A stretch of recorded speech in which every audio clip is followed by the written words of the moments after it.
Hello and welcome back to a brand new Eventual Digressions show. And I don't know how to start apart from saying, I cannot believe it. I can't believe it. What is going on? What is going on in the English Premier League, or rather, around a bunch of English Premier League teams? A lot has been happening. If you haven't been staying under a rock, you might know about a few of these stories that has been broken. But before I start and get into the thick of it, I would request you to like, subscribe, and share my content. This helps a lot. I'm a small channel and we're trying to grow, so please help out if you can. Yeah, so let's talk about it. I mean, I'm super excited, by the way. If I have been giving mixed signals, no, I cannot believe it, but in a good way, right? Because Mohamed Salah, wait, let me get this out to you, right? Mo Salah, the Egyptian king. Mo Salah has signed for Liverpool, has extended his contract, rumored to be for 2 years for 400k in weekly salaries, which is basically the same that he's been getting right now.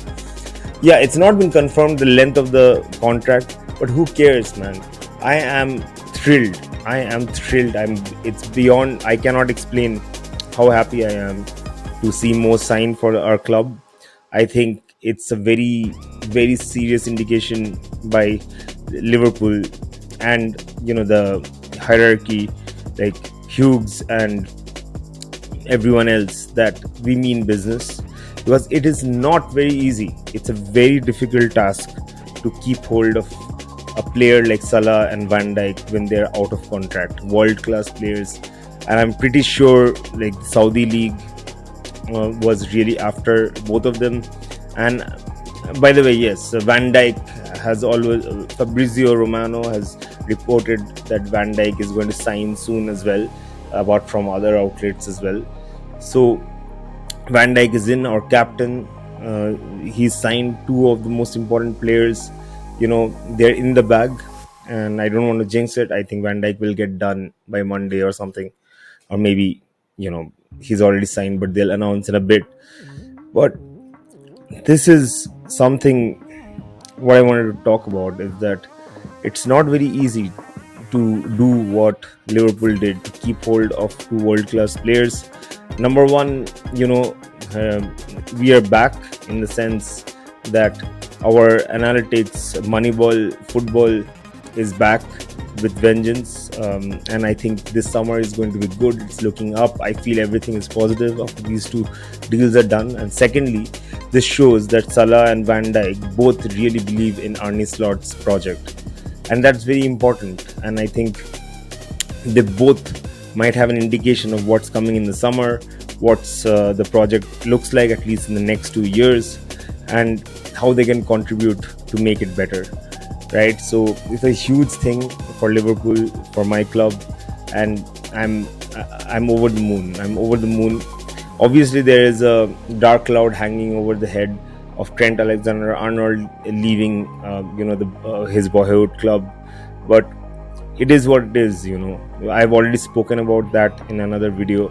I'll maybe link it after this video is done, but it is what it is. Trent, it was always the case that Trent was the most likely to leave.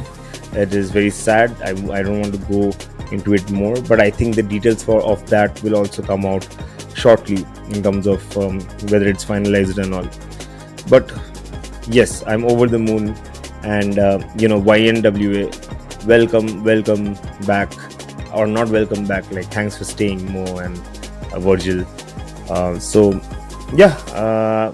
I cannot believe it.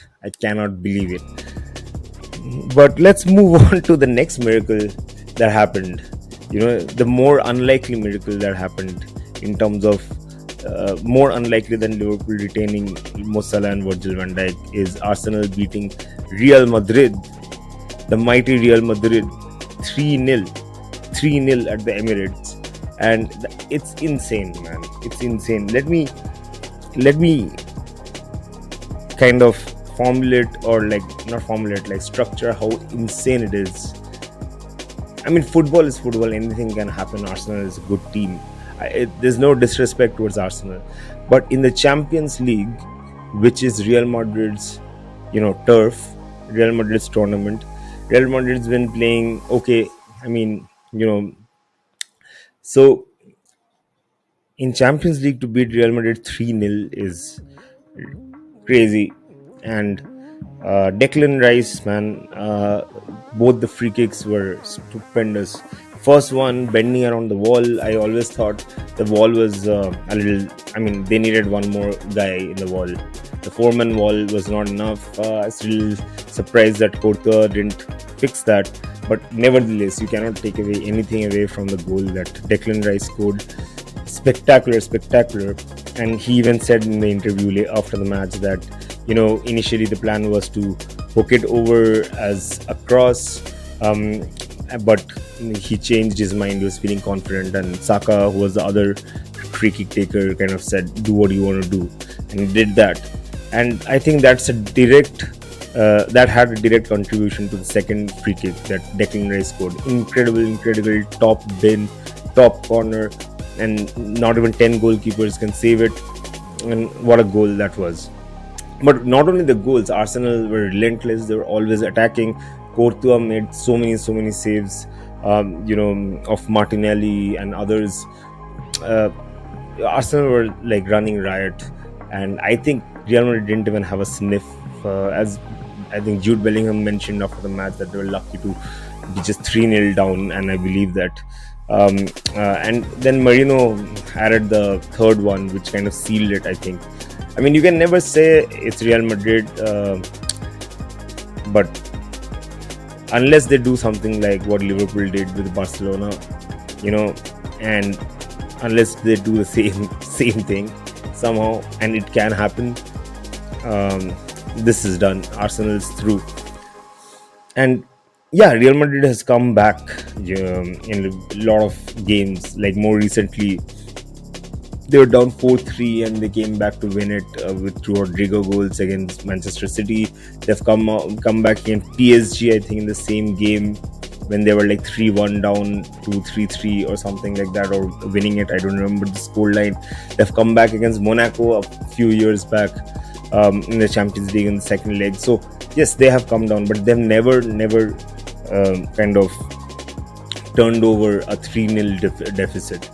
So it is, it's going to be a tough one. And the more surprising thing about this is that Arsenal has the absolute opposite history of Real Madrid in the Champions League. For big clubs, as far as big clubs go, Arsenal might have just the worst record, because they have year in year out been knocked out in the last 8 or the last 16. Remember those years under Arsene Wenger, when the later years when Arsenal used to get battered by Bayern Munich every year, right? And they used to get Bayern Munich like every year. And from there to this, it's quite a journey. Like Arteta has changed the mindset and mentality for sure of the players. They're much more stronger.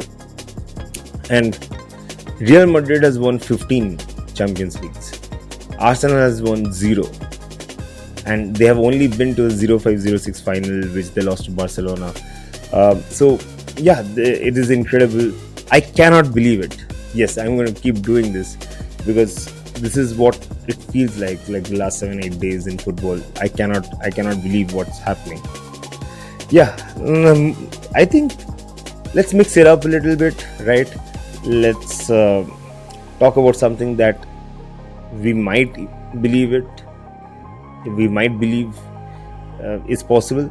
It's quite feasible, and that is Manchester United dropping, or like basically drawing 2-2 against Lyon, Olympique Lyonnais.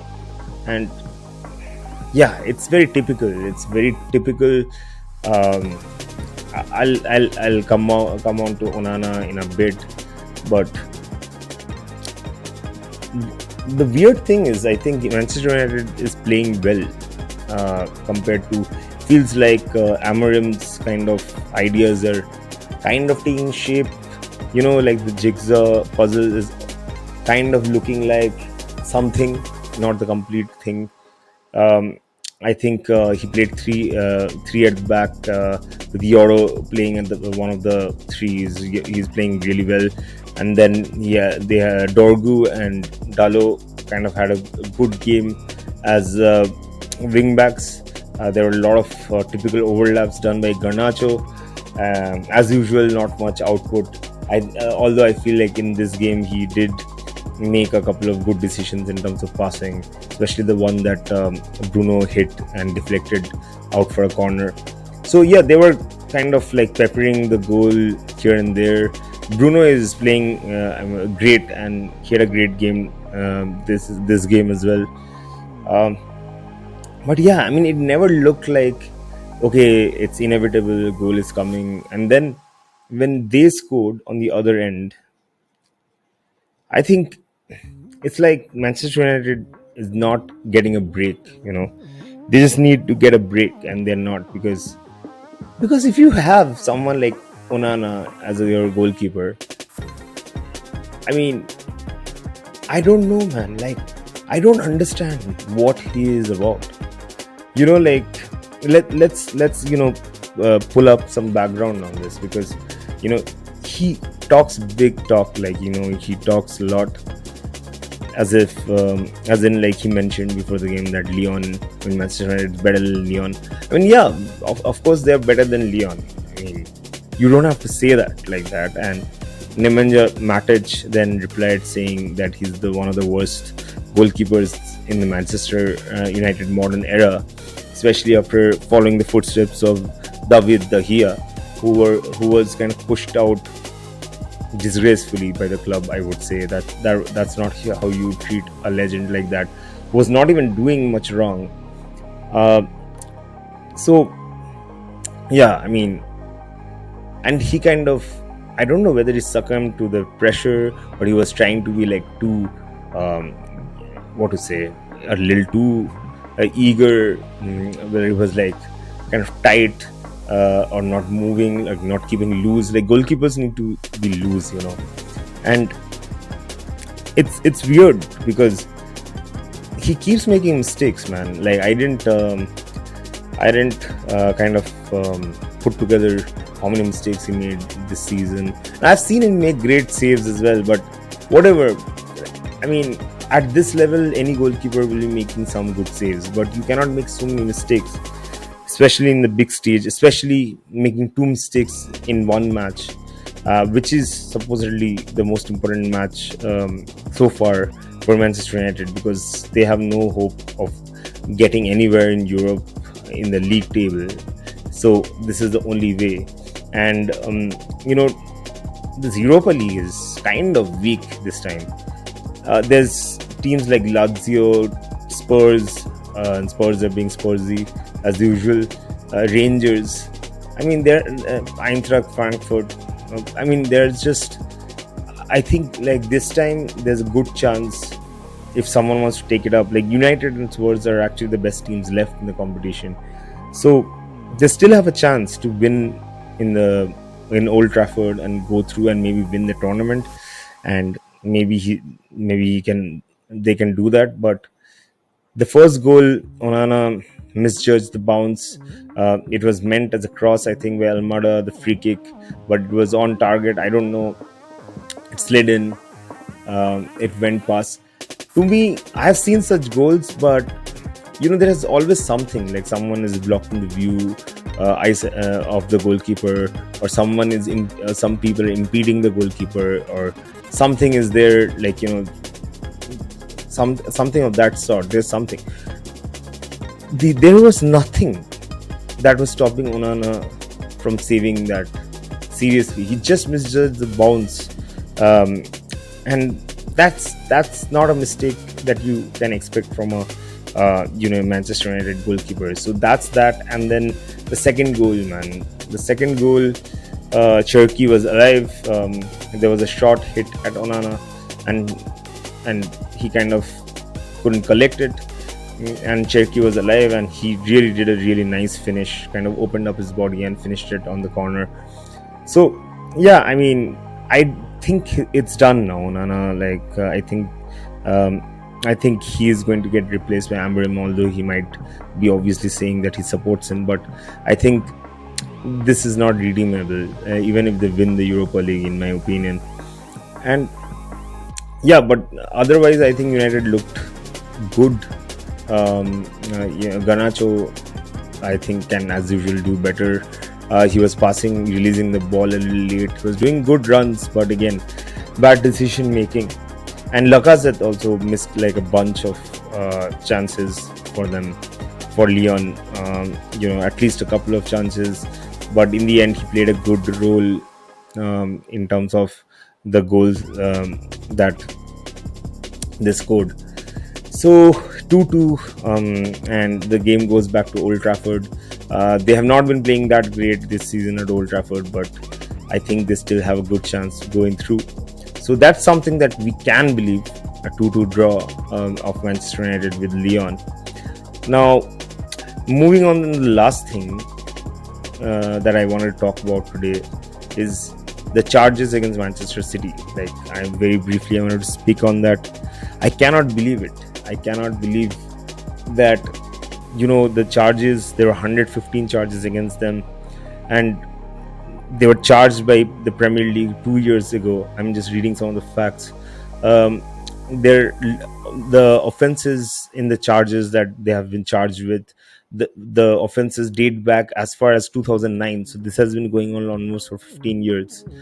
And the 3-month case that was happening between the Premier League and Manchester City, that got done in December, and it's very complex. There are 115 charges. We all understand, blah blah.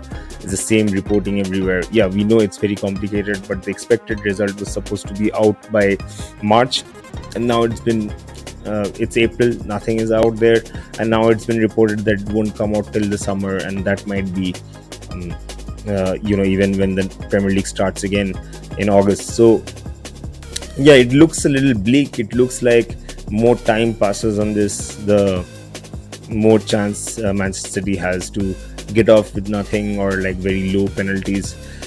Because typically in cases, and I might be wrong, my knowledge of law enforcement is entirely by watching Suits and Boston Legal. So I won't say I'm a sound guy on law, in the knowledge of law, but in most cases, I think that when the case drags, in terms of the verdict keeps dragging, it's mostly leans towards settlement.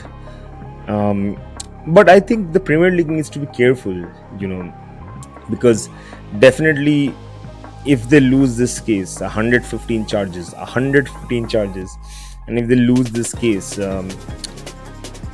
Premier League, their prestige is really at stake, and their credibility is at stake, because other clubs might think we can get away with it.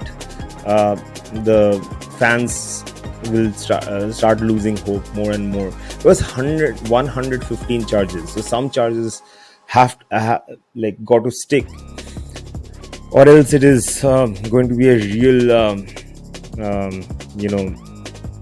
kind of shame, especially from the Premier League's point of view.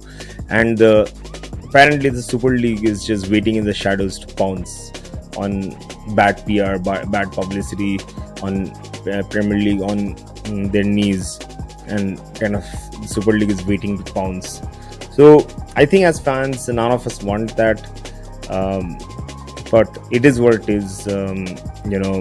Manchester City, I just want them to be charged if they are guilty, that is, and to be honest, I just want to get it out of the way. I'm not one of those fans. I'm a Liverpool fan. I'm not one of those fans who's hoping that their titles will get stripped and Liverpool will get two more Premier Leagues. I mean, where's the fun in that? I don't worry about it. I'll definitely take those if they're offered. But where's the fun in getting Premier Leagues like that? Like, maybe Arsenal is looking for a Premier League like that, but I don't know. We just want verdict, man. We just want verdict. Yeah, um, that's it for me today. I think that's all I wanted to talk about. Most of the things that I cannot believe is happening. So happy that Virgil is signing for Liverpool. Mo Salah is signed for Liverpool, and then Arsenal stunning Real Madrid with those crazy goals by Declan Rice, and then Onana making a couple of howlers, drawing to Manchester United, drawing to Lyon. And finally, yes, Manchester City. We don't know. We are still waiting for the verdict. It's April. It's not out. It's been told that it will get out in the summer. So, yeah, it's been a weird week, and I'll end at that. I'll see you guys again. Hope you have a good one, and keep watching the content. Keep supporting. Much love.